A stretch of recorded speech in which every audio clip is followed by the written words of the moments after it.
Question number 8 of chapter number 5, page number 101. This question is about long transmission lines.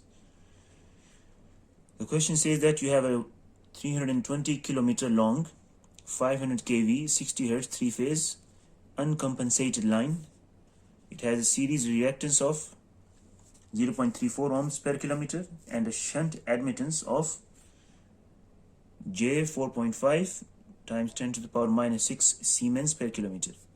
Neglecting losses, calculate the characteristic impedance, which is ZC, the propagation constant for the whole line, which is gamma L, the ABCD parameters, the wavelength lambda of the line in kilometers, and the surge impedance loading, SIL. So for the first part, the question says that calculate the characteristic impedance ZC. So the formula for ZC is simply square root of the series impedance here divided by the shunt admittance. But because we have no losses, no real losses, so because R is 0 here, so our Z will simply be the same as series reactance, which is X in our case. So just simply divide both of them and take the square root of them. You will get the characteristic impedance as 275 with the angle of 0 in phasor form in ohms. For part B of the question, it says that calculate the propagation constant, which is gamma, and the formula for gamma is square root of series impedance times the shunt admittance. So again the same values, but in this case you will just multiply them with each other instead of dividing, and then take the square root of them to get the gamma. Now if the answer, if you write it in rectangular coordinates, you will get 0 for the real part, and J part will have the value of 1.23 times 10 to the power minus 3. Now the real part of the propagation constant is actually called alpha. It's a coefficient. And the B part, which is the imaginary part, is actually called beta for the propagation constant.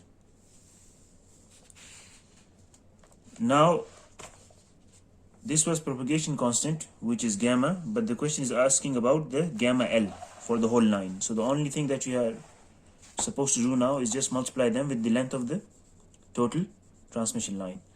So it's the same. Gamma L will be alpha times L, or the real part of the propagation constant, gamma just multiplied with L, and then this is the imaginary part of the propagation constant, just multiply it with L as well, and then you will get 0 for the alpha L, plus beta L will be J 1.23 times 10 to the power minus 3 multiplied by 320, which is the length of the transmission line, and you will get the final answer to be J 0.4, and this, the unit of this answer is actually in radians, or you can just simply call it 23 degrees in degrees. Now for the C part is asked about the ABCD parameters. So for the long transmission line, the parameter formulas are, the A and D are actually the hyperbolic cosine of gamma L. So just take the hyperbolic cosine using your calculator of this gamma L value, and you will get it to be 0.92, which is the same as our D parameter. For B parameter, the characteristic impedance times the hyperbolic sine of gamma L. So it's actually 275, which is our characteristic impedance ZC, times sine of this gamma L will give you J 0.38. So just multiply them with each other and you will get the answer of B parameter to be J 105 ohms. C parameter in the same way is hyperbolic sine of gamma L divided by the ZC, which is characteristic impedance. So just plug in the values and you will get the C parameter to be J 0.0014 Siemens.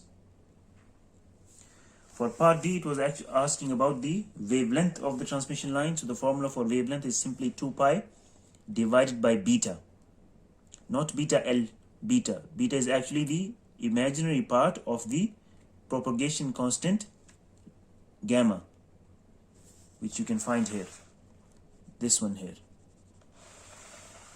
So just plug in the values here, 2 times pi 3.14 divided by 1.23 times 10 to the power minus 3, and you will get the wavelength of the transmission line to be 5,108 kilometers. Part E was asking about the surge impedance loading, or SIL. So before calculating SIL, if you look at the ZS, it is the same as ZC because there is no R, there is no value of R, so they will be equal to each other. And the formula is actually needs ZS at the bottom to calculate the surge impedance loading, which is actually the line voltage squared divided by ZS. So just plug in the value of ZS, which is actually ZC, or characteristic impedance in our case, and take the value of the line voltage. Take the square of that, and you will find the SIL, or surge impedance loading, to be 909 megawatt.